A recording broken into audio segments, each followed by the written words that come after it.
समर्थ बनाने के लिए समर्पित ऐसी समर्थ संस्था की ओर से आयोजित आज के इस कार्यक्रम में मंच पर हमारे जस्टिस शंभुदास श्रीवास्तव जी, समर्थ के प्रेसिडेंट आदरणीय वीरेंद्र याज्ञिक जी, हमारे आदरणीय लक्ष्मी नारायण भाला जी, आदरणीय माया पूर्णानी जी, यहाँ अभी मनीष मंजुल बोल रहे थे तो क्योंकि जब कोई युवा बोल रहे तो उसके बाद कोई बूढ़ा बोलेगा तो बोलने में भी बुढ़ापन लगेगा। तो भाई मंजुल जी पिछले 4 दिन से इस कार्यक्रम में भाग ले रहे मेरे सभी आचार्य बंधु और बहनों,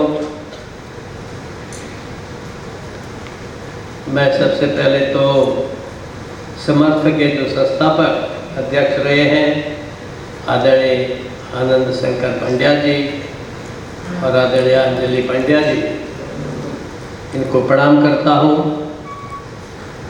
और इनका पुण्य स्मरण करता हूँ। हम सबके प्रेरणा स्रोत हैं और स्वाभाविक रूप से समर्थ के भी प्रेरणा स्रोत हैं।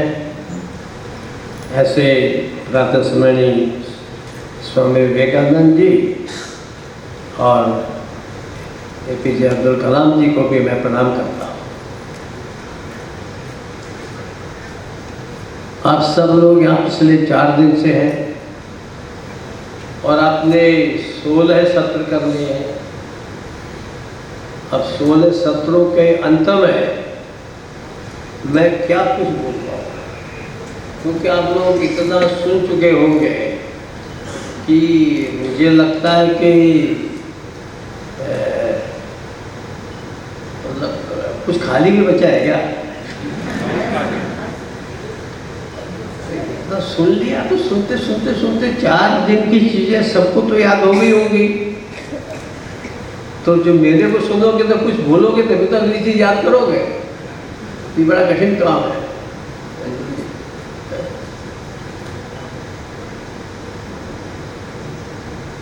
आपने 4 दिन का सत्र रखा, इतनी बड़ी संख्या में आप यहाँ पर आए और मुझे बड़ा अच्छा लगता है कि जब गुजरात में आओ तो सीधे ही गर्वी गुजरात की बात की जाती है। वास्तव में ये जो गर्वी गुजरात की बात है, इस गर्वी गुजरात से गर्वी भारत की बात याद आती है।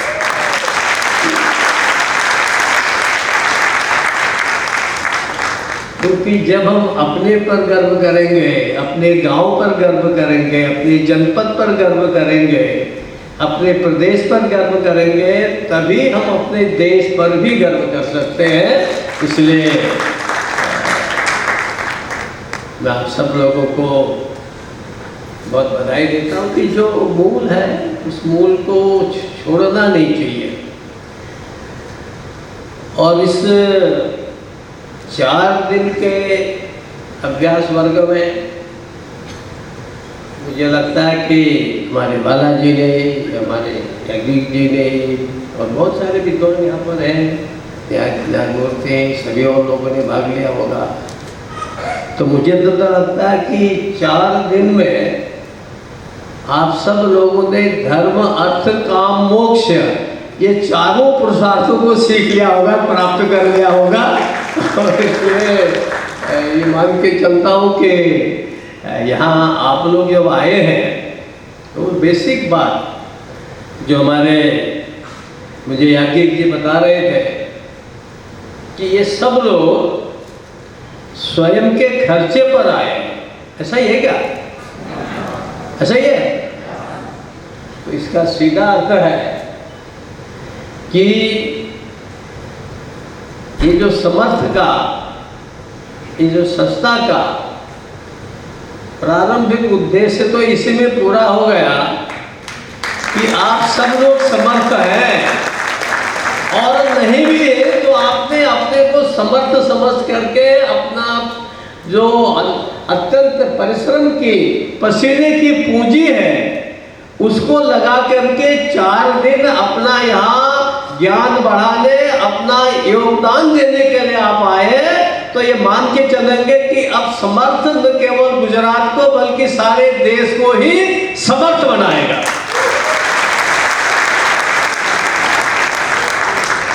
इसलिए आप सबको मेरा शुभकामना, अभिनंदन है। मुझे नहीं लगता कि मैं कौन से विषय पर बोलूं और क्या बोलूं, क्योंकि मुझे जो बता गया प्रारंभ में शिक्षा संगम कि समर्थ के ओर से ये जो संगम है ये शिक्षा संगम है, और मुझे बताया गया कि शिक्षा संगम में जो मुख्य 3 बिंदु मुझे बताए गए हैं, मनुष्यत्व, अस्तित्व और आचार्यत्व, यही है ना। तो अभी इतनी है तो 3, लेकिन इन तीनों को समझना ब्रह्मा, विष्णु और महेश को समझने से भी जरा ज्यादा कठिन है। ये इतने गूढ़ विषय है कि मुझे लगता है कि मेरे सामने वाइस चांसलर बैठे हैं, 4 दिन के बाद भी इनको लगा होगा सुनने के बाद कि भाई क्या मैं वास्तव में मनुष्यत्व, अस्तित्व और आचार्यत्व इसको समझ लिया हूँ, क्योंकि बड़ा एकदम इसके सोचने का और इसको समझने के लिए मुझे लगता है कि पहले तो मनस्थिति चाहिए, और मनस्थिति के पश्चात और उसके लिए पूरा समर्पण चाहिए, और समर्पण के साथ साथ पूरा विश्वास और आस्था चाहिए, क्योंकि कोई भी चीज़ तभी सफल होती है जब उसमें आपका पूरा विश्वास हो, जब आपके उसमें पूरी आस्था हो। और मैं ये मान के चलता हूँ कि आप सबका इसमें विश्वास भी है, आस्था भी है, इसलिए कि हम जहाँ जाते हैं, टीचर लोग, मास्टर लोग, सरकारी खर्चा मिले तो जाएंगे, नहीं मिले तो घर बैठेंगे। अच्छा, पढ़ाने के अलावा जनगणना का काम मिल रहा है, क्यों करें? उसके लिए कोई अतिरिक्त तनख्वाह मिलती है क्या? कोई और दूसरा काम क्यों करें? कोई अतिरिक्त तनख्वाह मिलती है क्या? वेतन मिलता है क्या? ऐसा मन में भाव आता है, मेरे मन से करते सब है।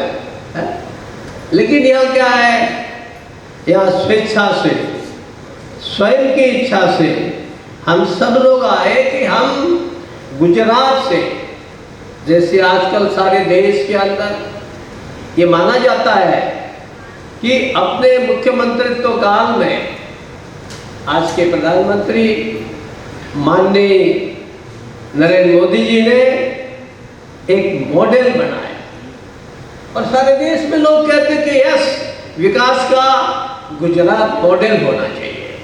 कहते मोदी जी का भी विजन बहुत बड़ा है, वो कहते हैं हर एक के अलग अलग जगहों के हिसाब से मॉडल होता है, गुजरात के अपने हिसाब से होगा तो पहाड़ का अपने हिसाब से होगा तो दक्षिण का अपने हिसाब से होगा। परंतु चूंकि उन्होंने एक समर्पण के भाव से, जिस समर्पण से आप लोग यहाँ आए, ऐसे ही समर्पण के भाव से काम किया, अच्छा काम किया, सफलता प्राप्त की, तो गुजरात मॉडल। अब ये गुजरात मॉडल उन्होंने आज से 15-20 साल पहले शुरू किया, 22 साल पहले शुरू किया, और शिक्षा के क्षेत्र में हमारे मंजूर जी और उनके साथी, मंजूरी मनीष मंजूर, नाम भूल जाता मेरा, तो हमारे सभी साथी लोग एक प्रकार से इस जो अमृत महोत्सव, अमृत काल, इस अमृत काल में वो शिक्षा के क्षेत्र में एक नया मॉडल प्रस्तुत करना चाहते हैं, तो मुझे लगता है कि गुजरात की भूमि से नरसिंह मेहता ने जो वाणी बोली, जे पीर परायणी जाने रे वैष्णव जन तो तेने कही है, आज भी महात्मा गांधी जी ने जो दांडी यात्रा की और देश को आजाद करवाने का अग्रिम अपना को आगे बढ़ाया, आज भी हमारे लिए वो प्रातः स्मरण है, पूज्य है, बापू। सरदार वल्लभ भाई पटेल ने इतने 600 राज्यों को एक किया, तो हम सबके लिए वो आज वंदनीय है।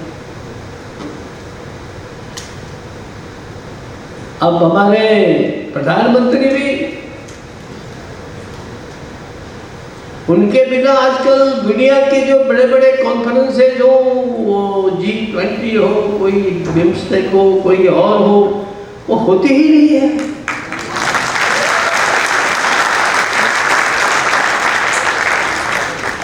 तो एक प्रकार से ये जो स्टैच्यू ऑफ यूनिटी तो स्टैच्यू है, परंतु यूनिटी के मूर्तिमान हमारे बीच में हमारे प्रधानमंत्री हैं।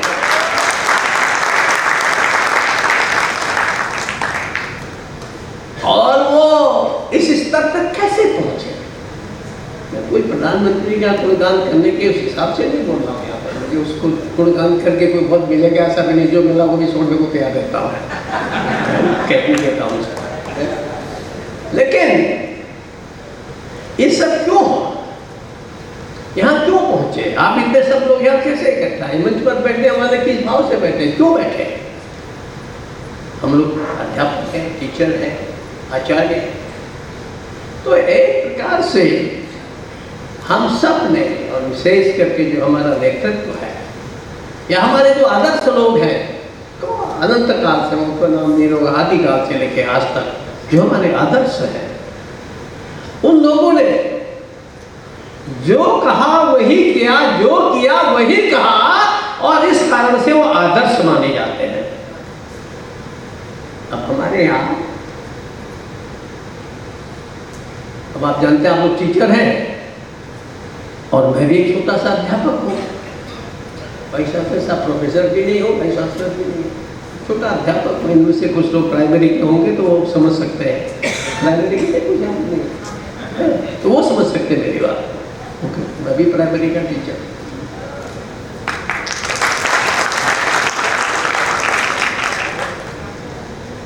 अब मेरा जिस प्राइमरी संस्था से संबंध रहा, उसका उद्गम गोरखपुर उत्तर प्रदेश से 1952 में हुआ, और वही पहले ज्यादा चला, फिर देश के अनेक भागों में चल रहा। देश की विद्या भारती सबसे बड़ी संस्था है। तो वहाँ हम लोग अपने जमाने में जो पढ़ाते थे टीचर, तो हम उनको आचार्य कहते, और वो बेचारे होते कैसे थे? प्राइमरी स्कूल में पढ़ाना है तो कोई हाई स्कूल पास, कोई मेरी तरह से 2-4 लोग हम लोग होते थे जो MA, BEd, PhD करने के बाद पागल की तरह से प्राइमरी में पढ़ाने चले जाते थे, तो उनको आचार्य बोलते। तो मुझे कुछ लोग कहते थे, फिर मिस्टर कोश्यारी, इन्होंने क्या शास्त्री पास किया है क्या? क्या कोई आचार्य पास किया है क्या? कोई PhD किया है क्या? इनको आचार्य क्यों कहते हैं? बोले ये तो लगते ही नहीं आचार्य। कोई हाई स्कूल है, कोई इंटरमीडिएट पास है, 12वीं है, अभी जाके कोई BA पास होगा। तो मैं उनको कहता था, देखो भाई, हमारे यहाँ बड़ों ने कहा है, स्वयं आचरते यस्तु, जो स्वयं आचरण करता है सो आचार्य प्रत्यक्षते, जो स्वयं आचरण करता है वो आचार्य कहलाता है। इसलिए ये जो आपके यहाँ तीसरा शब्द आपने आचार्य तो लिखा है, इसका बड़ा महत्व है। हम केवल टीचर और गुरुजी नहीं, गुरुजी तो बहुत ही पवित्र शब्द है। भारतवर्ष में तो गुरु ब्रह्मा, गुरु विष्णु, गुरु देवो महेश्वर। अब वो गुरु हम बने तो बने, वो बड़ा कठिन काम है। अच्छा गुरु मिलना भी बड़ा कठिन काम है, अच्छा गुरु बन जाना तो और बड़ा कठिन काम है। लेकिन आचार्य बनना ये इतना बड़ा कठिन काम नहीं है। हम अगर थोड़ा प्रयास करते हैं, कोशिश करते हैं, अपने आचरण में सुधार लाते हैं, अपने व्यवहार में सुधार लाते हैं, तो अपने आप ही हम आचार्य के योग्य बनते हैं। कितना मैं जल्दी तो नहीं बोला, वैसे बहुत कम बोलता हूँ। अच्छा तो मैं वैसे कम बोलता हूँ, लेकिन अपने आचार्य लोग हैं तो उसके थोड़ा मन अच्छा लग रहा है।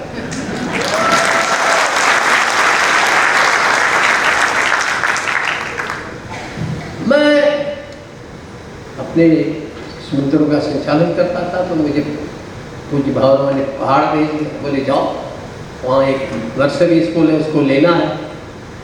लिया, अपने हाथ में लिया। तो वहाँ जो नर्सरी ट्रेन, मॉन्टेसरी ट्रेन, ऐसी दो टीचर, बच्चे पढ़ते थे, थोड़े बच्चे थे, छोटा स्कूल था। तो एक दिन मैंने देखा कि एक बच्चा गिर गया,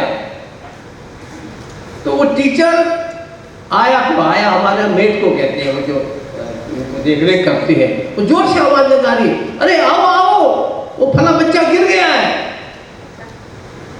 अब वो महिला है, महिला माने माँ है, उसके ऊपर वो आचार्य है, टीचर है, वो क्या उसको बुलाना या तुरंत जाकर के बच्चा गिरा तो जैसे अपने गोद में लेना, तो उसके बुलाने तक मैं गया, अपने गोद में उठाया, मेरी धोती थोड़ा लाल भी हो गई, फला भी हो गई।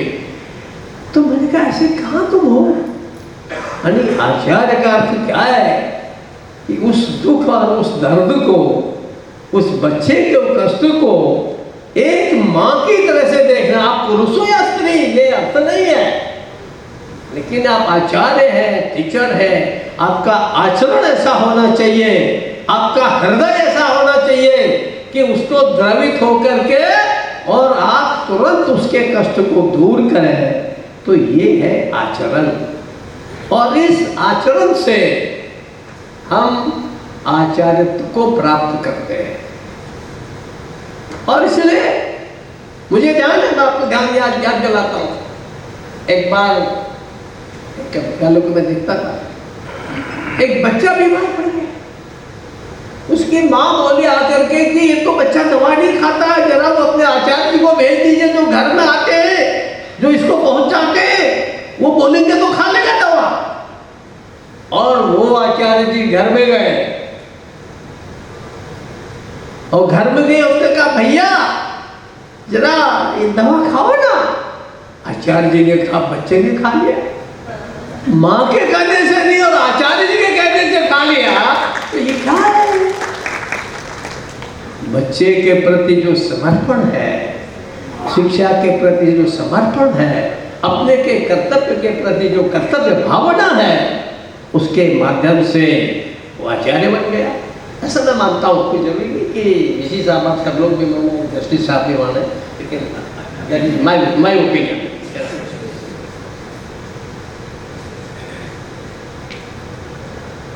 अब आपने मनुष्यत्व की बात कही, अब है तो हम सभी मनुष्य है ना? बोले है नहीं, डर के क्यों बोल रहे हो? कुछ डर लगे है तो हम सब मनुष्य हैं। हमारे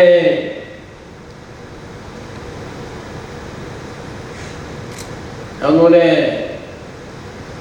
चंडीदास जी ने कहा है, बंगाल के कवि हुए हैं, सवार ऊपर मानुष भाई, तहार ऊपर किछु नहीं। सबसे ऊपर मनुष्य है, उसके ऊपर कुछ भी नहीं है। ऐसे ही कई सारे व्यास जी ने कहा, जैसा ध्यान आ रहा है कि नहीं मनुष्यात् श्रेष्ठ तरम ही किंचे, मनुष्य श्रेष्ठ कोई नहीं है।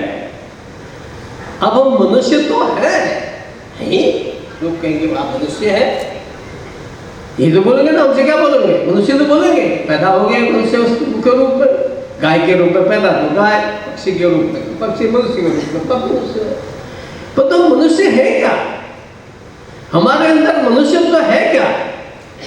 तो मनुष्यत्व के लिए जो भी दया, धर्म, पुण्य, ऐसे सेवा, ऐसे अनेक कार्य हैं, क्या हम उन कर्तव्यों को निभाते हैं क्या?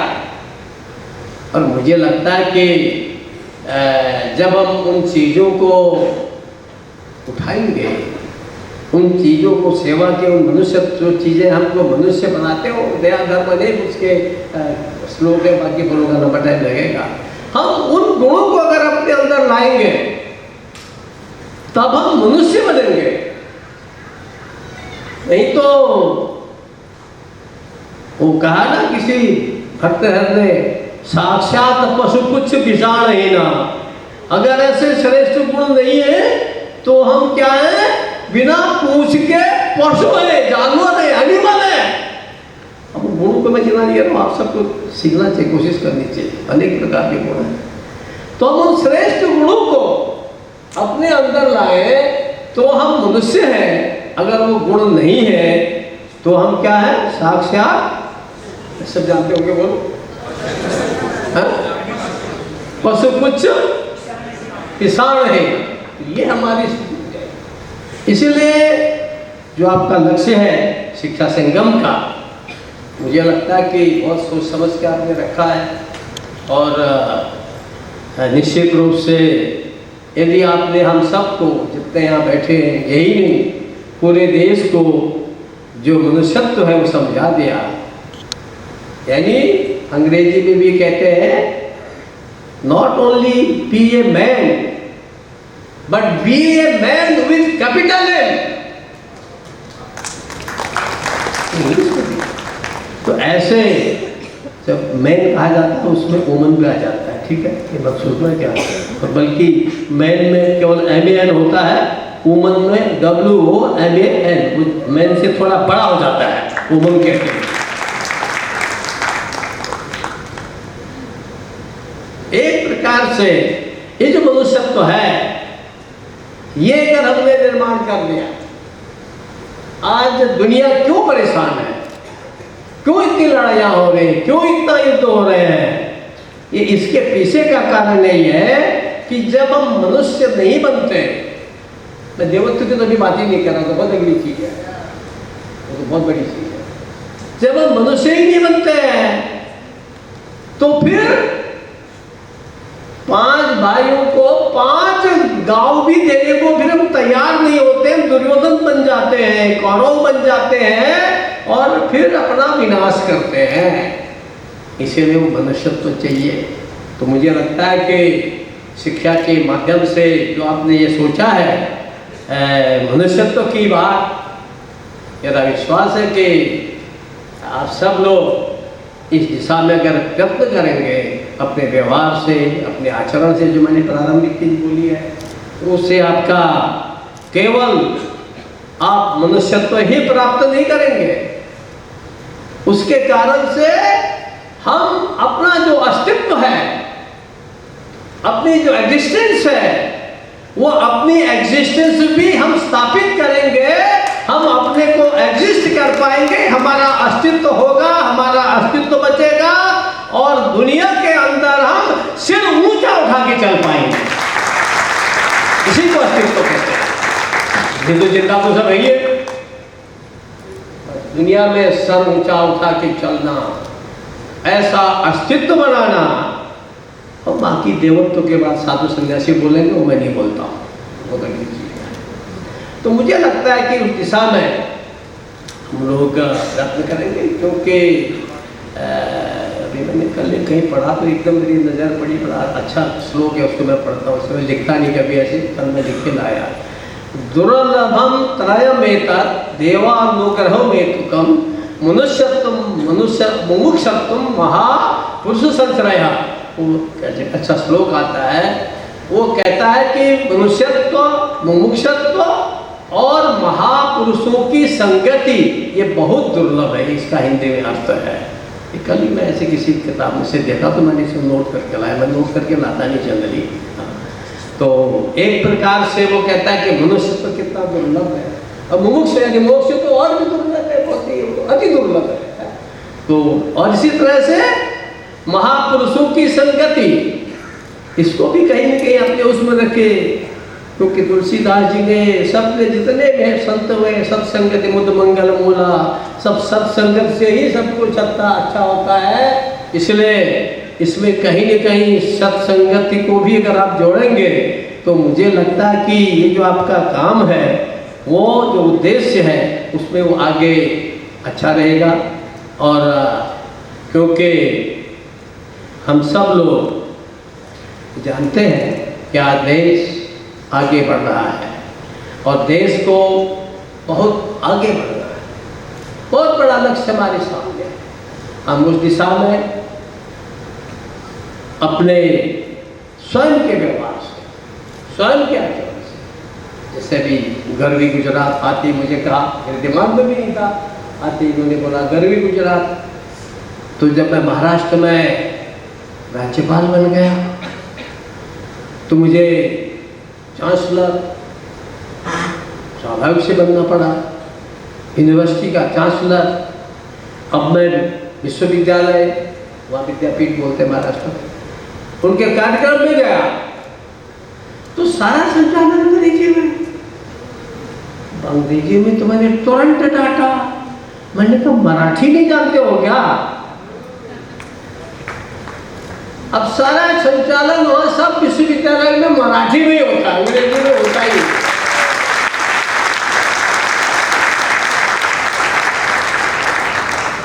बल्कि मैंने जाते ही वहां जब शपथ लेने गया, मुझे मराठी आती नहीं थी, अभी भी तो अच्छी नहीं आती है, थोड़ी बहुत जानता। तो मैंने उनसे कहा भाई वो शपथ लाओ तो अंग्रेजी में लाए। मैंने कहा भैया अंग्रेजी नहीं बोलूंगा, या तो संस्कृत में लाऊंगा, हिंदी में लाओ। तो वो हिंदी में लाए तो हिंदी अनुवाद मेरे को पसंद नहीं आया, क्योंकि उनके पास अंग्रेजी होगा उसका, मराठी होगा उसका हिंदी अनुवाद कर दिया। तो मैंने कहा अच्छा मराठी में लाओ। तो मराठी लाए तो मुझे लगा कि वो उनकी हिंदी से तो मराठी ज़्यादा सरल है।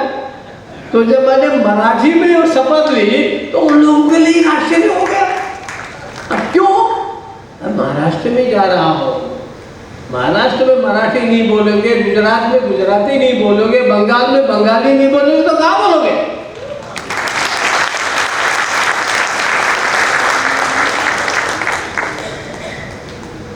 इतने मुझे, क्योंकि गुजरात में भी सब हिंदी जानते हैं, महाराष्ट्र में भी सब हिंदी, ऐसा ही है ना, महाराष्ट्र में सब हिंदी जानते हैं, उसका नुकसान मेरे जैसे हिंदी प्रदेश वालों को होता है।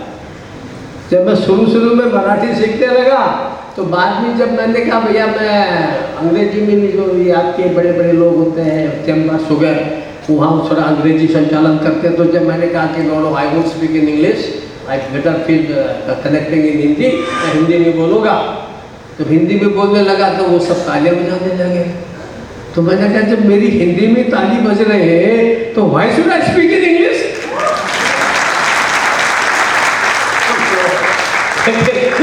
उसका ऐसे जब सारे मराठी लोग मेरी हिंदी से बोलने लगे और सारी ताली बजाने लगे, तो उस ताली में मेरा जो मराठी जितना मुझे सीखना चाहिए था ना वो सीख नहीं पाया, मुझे थोड़ा नुकसान भी हुआ।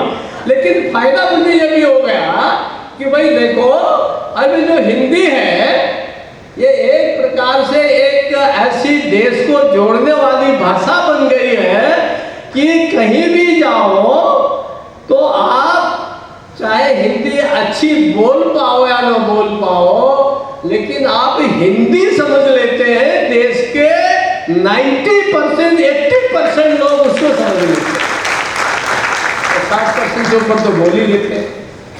तो एक प्रकार से ये जो शिक्षा संगम में मुझे लगता है कि ये भी एक उसका भाग हो सकता है कि देश को जोड़ने के लिए, और बिना कोई नॉट बाय इम्पोजिंग कि जबरदस्ती हाँ इसको राष्ट्रभाषा बनाओ, इसको फला बनाओ, अरे वो तो बन गई है,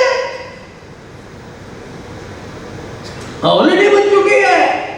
जाओ, जब वहां बांग्लादेश जाओ ना, सब हिंदी जानते हैं।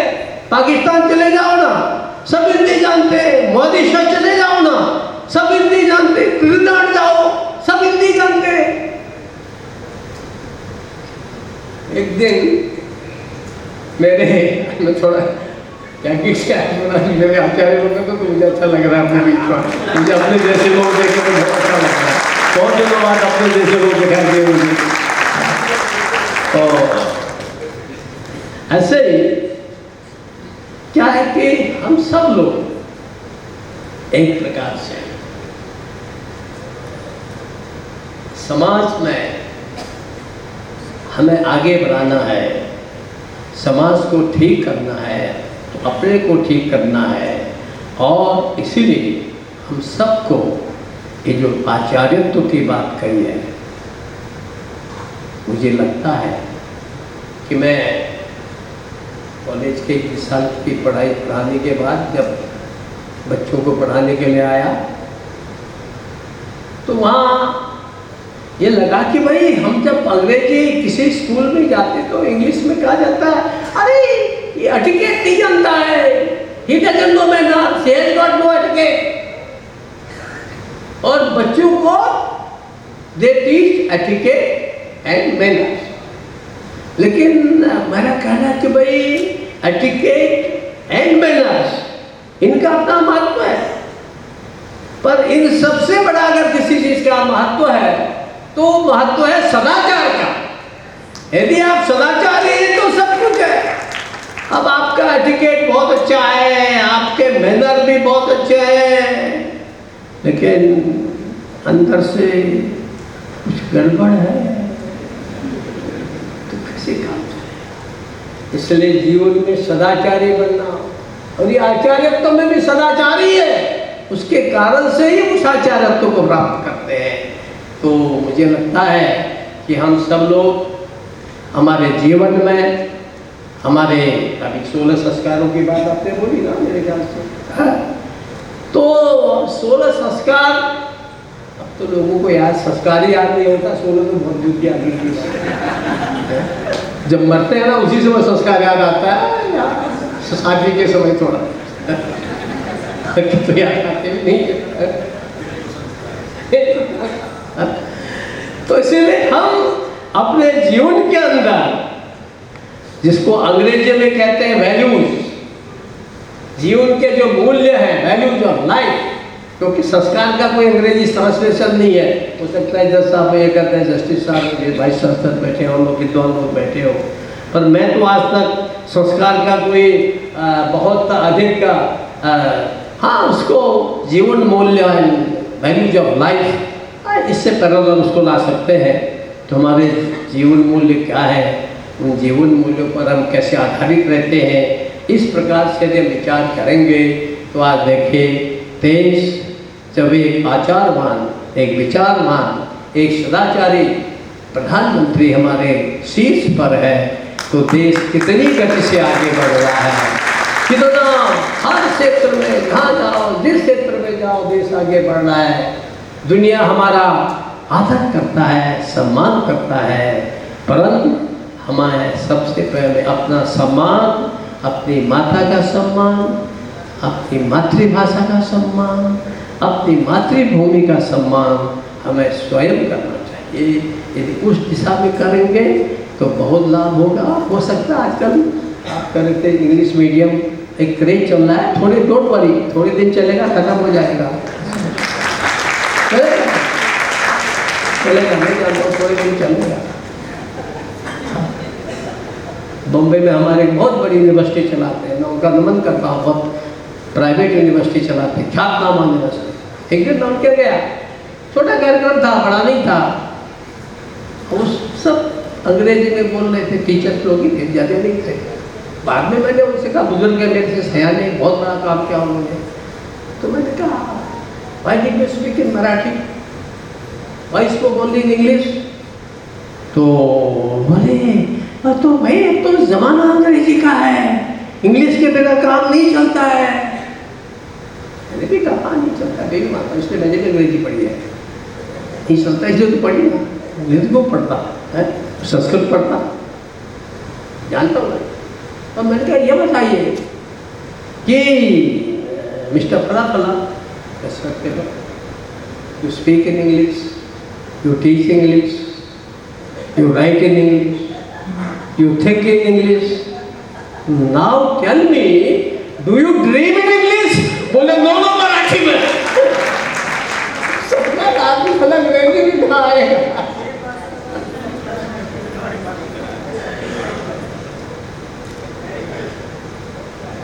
तो ये कुछ चीजें ऐसे हैं कि हमारे गांव में एक मजाक खाता था, 8 से 9 में पढ़ता हूँ, ध्यान है मुझे। कोई गांव का आदमी कहीं अच्छी जगह चला गया या किस्सा बनाया होगा, जो भी होगा, कि बोले वो वहाँ चला गया और उसके बाद जो है वो सदा हिंदी में बोलने लगा और घर भी आए तो हिंदी में, अपनी जो कमाऊनी पहाड़ी है वो बोले ही नहीं है। वहाँ जो वो जो आर्मी में थे साहूकार, एक दूसरे ने देखा ये तो हमारे यहीं का जैसा लगता है पहाड़ी, लेकिन ये बोलता है कि सब हिंदी, इसको पहाड़ी बोलने में डर से अंदाज लगा है। तो ये बताता नहीं है, बोला हमेशा हिंदी बोलता है। तो एक दिन वो रात में सोया था, तो उसने उसको थोड़ा चिकोटी काट दी, तो चढ़ के पहाड़ी में पहाड़ी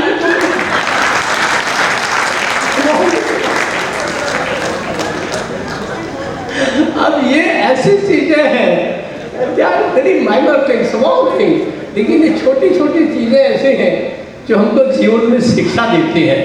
और मुझे लगता है कि क्योंकि आप सब लोगों ने इतना सुंदर लक्ष्य को लेकर के काम किया, खड़ा किया है, विवेकानंद जी को और APJ अब्दुल कलाम को आपने अपना आदर्श माना है, तो मेरा विश्वास है कि आप सब लोग इस कार्यक्रम में, इस योजना में सफल होंगे। और वो क्या है, एक संगम होगा कि नहीं, क्या अब बोल रहा था, बोल संगम होगा कि नहीं, बोलो संगम होगा, बोलो संगम। धन्यवाद, बहुत बहुत धन्यवाद।